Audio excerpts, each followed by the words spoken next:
Luar biasa. Kalimat lain yang tepat untuk menggambarkan Mahat Al Zaitun adalah satu kalimat singkat, luar biasa. Lokasinya tidak terlalu sulit dijangkau karena sudah didukung oleh sarana jalan dan transportasi yang memadai. Dibutuhkan kira-kira 3 jam 30 menit perjalanan darat dengan menggunakan mobil dari Jakarta. Di setiap pintu masuk kampus ini terpampang serangkaian kalimat, Mahat Al Zaitun Pusat Pendidikan dan Pengembangan Budaya Toleransi serta Pengembangan Budaya Perdamaian. Beberapa pos satpam berjejer setiap beberapa ratus meter untuk memantau dan menjaga keamanan dalam kampus. Penjagaannya cukup rapi dan terkoordinir. Setiap pengunjung baik undangan, tamu atau pers akan didata dan dilayani sebaik-baiknya. Setelah melewati beberapa pos satpam, pengunjung atau tamu bisa mampir ke Wisma Tamu Ai-Islah yang cukup megah. Bangunan ini ditempatkan di sebelah selatan Masjid Ai-Hayat dengan luas lantai 7.600 meter persegi, bangunan 5 lantai, dengan 150 kamar tidur tamu dan dilengkapi dengan fasilitas pendukung seperti coffee shop, meeting room, dan pendukung lainnya. Suasana Wisma Tamu yang dibangun 1 Juli 1999 dan selesai 27 Oktober 2001 ini tidak berbeda jauh dengan suasana hotel-hotel berbintang di Jakarta. Mulai dari lobi hotel, coffee shop, meeting room sampai restoran didesain sedemikian rupa sehingga sungguh menunjukkan kesan modern yang tertata apik. Petugas penerima tamu dan pelayan restoran pun kompak menggunakan seragam yang menyiratkan kesungguhan dan profesionalisme dalam melakukan tugasnya. Tidak jauh dari Wisma Tamu ini, berdiri Masjid Al-Hayat yang dibangun di atas tanah seluas 5.000 meter persegi dengan 3 lantai yang dapat menampung kurang lebih 7.000 jamaah. Masjid Al-Hayat adalah pusat kegiatan seluruh penghuni Mahat Al Zaitun dari subuh sampai dengan Isya. Dan para pengunjung Mahat Al Zaitun akan melihat kegiatan sholat berjamaah dan tadarus Al-Quran yang dilakukan oleh seluruh penghuni Mahat. Masjid ini mulai dibangun 1 Januari 1999 dan selesai Juni 1999. Di masjid inilah setiap hari Jumat Syekh Aspanji Gumilang memberikan pengarahan khasnya kepada para santri dan seluruh penghuni kampus, dan merupakan acara khusus yang sangat menarik, dan selalu mendapatkan respons dari jamaah sholat Jumat. Syekh selalu memberikan tekanan agar kelak para santri mampu berkiprah dalam kemandirian, dan sanggup mewarnai kehidupan masyarakat sekelilingnya. Di kampus ini mereka dilatih dan dibiasakan hidup berdisiplin dan beribadah dalam tradisi kepesantrenan, namun hidup dalam suasana modern. Seperti misalnya, ruang tidur yang representatif, cara berpakaian yang rapi dan sikap-sikap yang sopan dan gentle. Oleh sebab itu, janganlah heran bila mendapati para santri duduk dalam masjid dengan pakaian yang sangat rapi, seperti memakai jas dan dasi. Pesatnya pertambahan jumlah santri dan penghuni Mahat Al Zaitun menyebabkan Masjid Al-Hayat sudah tidak mampu lagi memuat jamaah, baik pada hari-hari biasa maupun Jumat. Oleh sebab itu, Mahat Al Zaitun kini sedang membangun sebuah masjid besar yang diberi nama Masjid Rahmatan Lil Alamin, yang berdiri di atas tanah 6,5 hektar, berlantai 6 yang dapat menampung 150.000 jamaah. Masjid yang akan rampung dibangun dalam waktu 1000 hari ini memerlukan biaya kurang lebih 14 juta dolar Amerika atau 100 miliar rupiah lebih.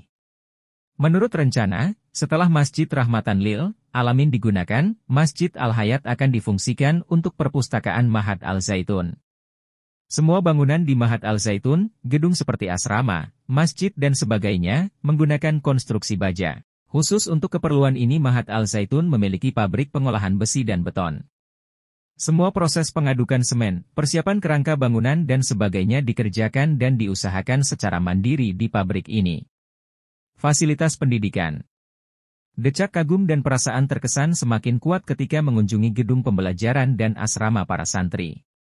Setiap gedung pembelajaran diperuntukkan bagi 1.500 hingga 1.700 orang santri dan atau mahasiswa. Masing-masing ruang kelas berukuran 12x8 meter persegi untuk 36 santri maksimal. Dilengkapi dengan fasilitas pembelajaran modern dan perpustakaan kelas, untuk memudahkan proses pembelajaran, termasuk audiovisual aids. Informasi pribadi dan prestasi para santri tersimpan rapi dalam database yang diprogram khusus sesuai kebutuhan administrasi pendidikan di Mahat Al Zaitun. Setiap gedung pembelajaran dan asrama disediakan sebuah komputer khusus untuk menginput data dalam jaringan LAN dengan pengamanan data yang sangat baik. Dengan adanya konektivitas komputer dan database informasi, para santri, guru dan orang tua murid bisa memperoleh informasi secara cepat dan real-time tentang para santri yang diinginkan. Informasi seperti biodata, prestasi, nilai, wali kelas, teman-teman sekelas hingga masalah, kasus yang pernah dihadapi betul-betul terintegrasi penuh dan disimpan selama santri bersekolah. Katakanlah seorang santri bersekolah selama 6 tahun, maka semua informasi tentangnya dicatat secermat mungkin mulai dari tahun pertama hingga tahun ke-6. Pemanfaatan kemajuan teknologi informasi dalam mengatur manajemen pendidikan di Ma'had Al Zaitun sudah menjadi keharusan. Sebab setiap tahunnya, pertumbuhan santri baru semakin pesat. Menurut data terakhir tahun 2003, Ma'had Al Zaitun berhasil menyerap 7.329 santri, di mana santrinya berasal dari berbagai provinsi di Indonesia termasuk mancanegara seperti Malaysia, Singapura, Timor Lorosae, Australia, Kamboja, dan Afrika Selatan. Untuk merekrut santri dan mahasiswa, Ma'had Al Zaitun mempunyai perwakilan atau representative di semua provinsi di Indonesia, termasuk di Malaysia Barat dan Timur, yang juga berstatus sebagai Public Relations Staff Ma'had Al Zaitun. Setiap orang tua yang menginginkan anak-anaknya sekolah di Ma'had Al Zaitun harus menyiapkan dana partisipasi sebesar $3.000 atau sekitar 24 juta rupiah. Sekali bayar untuk pendidikan selama 6 tahun. Dengan dana partisipasi ini para santri mendapatkan hampir semua kebutuhan selama menjalani pendidikan, mulai dari konsumsi makan dan minum, pakaian seragam sekolah, asrama penginapan, buku teks pelajaran berdasar kurikulum yang berlaku, tanpa dipungut SPP, uang gedung, dan uang bangku selama 6 tahun. Setiap santri dan orang tua juga dibekali kalender pendidikan untuk masa pendidikan selama 6 tahun. Dengan adanya kalender ini, santri dan wali santri dapat mengetahui secara pasti hari-hari libur dan kegiatan akademik hingga 6 tahun ke depan. Dalam kegiatan belajar mengajar, setiap santri belajar berdasarkan penggabungan 3 kurikulum yaitu kurikulum Diknas tahun 1994, kurikulum Departemen Agama, kurikulum muatan lokal berupa tahfidz Quran dan bahasa. Dengan adanya penggabungan kurikulum ini diharapkan para lulusan Ma'had Al Zaitun akan menguasai Al-Quran secara mendalam, terampil berkomunikasi menggunakan bahasa-bahasa antar bangsa yang dominan, berpendekatan ilmu pengetahuan, berketerampilan teknologi dan fisik, berjiwa mandiri, penuh perhatian terhadap aspek dinamika kelompok dan bangsa, berdisiplin tinggi serta berkesenian yang memadai. Jadwal kegiatan santri setiap hari sudah dimulai sejak persiapan dan sholat subuh dan tahfidz Quran pukul 4 sampai pukul 5.15. Dilanjutkan kegiatan olahraga pagi, pembelajaran sesi 1 sampai dengan sesi 6 dan kegiatan lainnya sampai pukul 22. Termasuk pelatihan muhadloroh atau pidato 3 bahasa, pelatihan kepanduan dan prakarya. Di samping mendapat pendidikan formal, para santri juga bisa memperdalam ilmu dan keahliannya dalam berbagai bidang mulai dari seni, olahraga, komputer dan sebagainya. Misalkan saja, untuk memberikan bekal kemampuan standar yang diakui keberadaannya oleh dunia internasional bagi para santrinya, AGIC, Al Zaitun Global Information and Communication Technology, bekerja sama dengan ICDL, International Computer Driving License, yang berkedudukan di United Kingdom. Pada bulan Januari 2003, AGIC mendapatkan akreditasi ICDL sebagai test center yang pertama di seluruh kawasan Indonesia. Kursus ini berlangsung selama 9 bulan efektif untuk 3 level yakni Basic, Intermediate dan Advance. Peserta kursus akan memperoleh berbagai fasilitas seperti laboratorium komputer yang terhubung dengan LAN dan spesifikasi komputer terbaik dengan aplikasi terkini, ruangan kelas eksklusif ber-AC dilengkapi dengan sound system serta proyektor. Setiap komputer untuk 1 orang, skills card untuk melaksanakan tes ICDL dan mendapat sertifikat ICDL yang bertaraf internasional. Khusus untuk program pendidikan terpadu, setiap mahasiswa alumni akan langsung dikaryakan. Misalkan saja, alumni program pendidikan pertanian terpadu langsung dikaryakan untuk mengelola lahan pertanian di Ma'had Al Zaitun, dan menangani koperasi simpan pinjam yang bekerja sama dengan masyarakat desa sekitar Ma'had Al Zaitun, serta memberikan penyuluhan untuk peningkatan hasil pertanian masyarakat desa sekitar. Dalam waktu dekat, Ma'had Al Zaitun akan mendirikan Ma'had Asas di setiap provinsi di Indonesia, yang menyelenggarakan pendidikan dasar modern, dan dirancang sebagai resources utama santriwan-santriwati Ma'had Al Zaitun di kemudian hari. Ma'had Asas pertama yang kini sedang dalam proses pembangunan adalah Ma'had Asas di Dati 2 Subang dan Dati 2 Gresik. Proses pembelajaran dilakukan dengan menggunakan bahasa Indonesia, akan tetapi ada beberapa mata pelajaran yang diberikan dalam bahasa Arab dan Inggris. Asrama. Para santri tinggal di asrama yang sudah disediakan.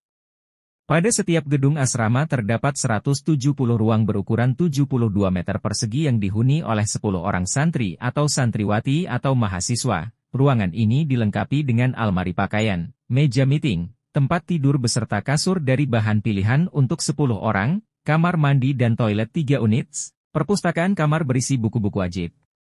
Gedung asrama didukung oleh berbagai fasilitas yang terdiri dari rumah makan, kitchen, dan laundry. Untuk setiap unit asrama memiliki ruang makan dengan kapasitas 2.000 santri makan sekaligus dan sudah dibangun 3 buah ruang makan. Gedung serbaguna yang diberi nama Gedung Al-Akbar terdiri dari 2 lantai bangunan. Lantai 1 untuk 3 ruang makan santri yang disatukan dan lantai 2 untuk ruangan serbaguna. Kitchen dan laundry dengan bangunan masing-masing 1.200 meter persegi dilengkapi dengan peralatan yang modern. Barangkali sebagai sebuah pesantren, Mahat Al-Zaitun adalah satu-satunya pesantren yang mempunyai fasilitas kitchen dan laundry set seharga $1 juta, yang mampu menampung kebutuhan khusus untuk itu, bagi 12.000 lebih penghuni Mahat Al-Zaitun. Peralatan modern tersebut dibeli dari Electrolux Swedia, dan merupakan satu-satunya peralatan termodern yang pernah dipasarkan oleh Electrolux di Indonesia. Selama bersekolah dan tinggal di asrama, para santri harus menaati peraturan-peraturan yang sudah ditetapkan. Selama jam sekolah tidak diperkenankan seorang pun berada di asrama. Masuk jam istirahat makan snack, para santri tidak perlu ke kantin sebab setiap kelas sudah disiapkan snacknya masing-masing. Begitu pula pemberlakuan jam malam. Selepas jam 10 malam, semua lampu kamar asrama harus dimatikan dan para santri beristirahat. Dengan adanya peraturan ini, para santri menjadi tertib dan tidak berkeliaran. Untuk mengantisipasi adanya penyalahgunaan narkoba, setiap santri yang ingin keluar dari atau masuk ke Mahat Al-Zaitun diharuskan mengikuti tes narkoba. Apabila didapati hasilnya positif, mereka akan dipulangkan atau dikeluarkan dari Mahat Al-Zaitun. Di samping itu, Mahat Al-Zaitun juga tidak mengizinkan semua penghuni untuk merokok. Syarat tidak merokok ini menjadi salah satu syarat yang diberlakukan untuk semua santri dan karyawan bahkan pengunjung. Area bebas rokok adalah salah satu ciri khas Mahat Al-Zaitun. Tujuan wisata. Pada usianya yang belum genap 5 tahun sebagai lembaga pendidikan formal, Mahat Al-Zaitun telah menjadi salah satu tujuan ziarah atau wisata. Boleh dikatakan bahwa tak satu pun pondok pesantren di Indonesia yang mampu berfungsi sebagai pusat tujuan wisata seperti halnya Mahat Al-Zaitun. Data statistik yang dihimpun menunjukkan angka 557.074 wisatawan domestik dan 753 wisatawan internasional yang berkunjung ke Mahat Al-Zaitun sejak diresmikan oleh mantan Presiden RI Profesor Dr. Ing B.J. Habibie Agustus 1999 sampai dengan Juni 2000. Pada hari-hari libur seperti Sabtu dan Ahad serta hari-hari besar Republik Indonesia, pengunjung biasanya lebih dari rata-rata hari biasa, yakni 1.500 hingga 3.000 pengunjung. Mereka terdiri dari berbagai lapisan masyarakat seperti para guru besar, mahasiswa, siswa, santri, anggota perkumpulan ibu-ibu di kantor-kantor pemerintah, jamaah pengajian, sampai dengan kehadiran beberapa pejabat dari mancanegara, antara lain dari Palestina, Yordania, Arab Saudi, dan tentu saja pengunjung Malaysia termasuk duta besarnya.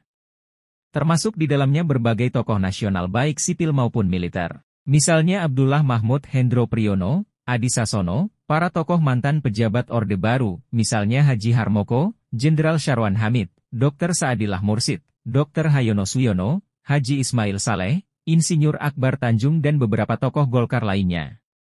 Bahkan terdapat beberapa gedung dan fasilitas pembelajaran lainnya yang diberi nama dengan nama-nama tokoh Golkar, misalnya Gedung Olahraga Al-Akbar, Palagan Agung untuk Agung Laksono.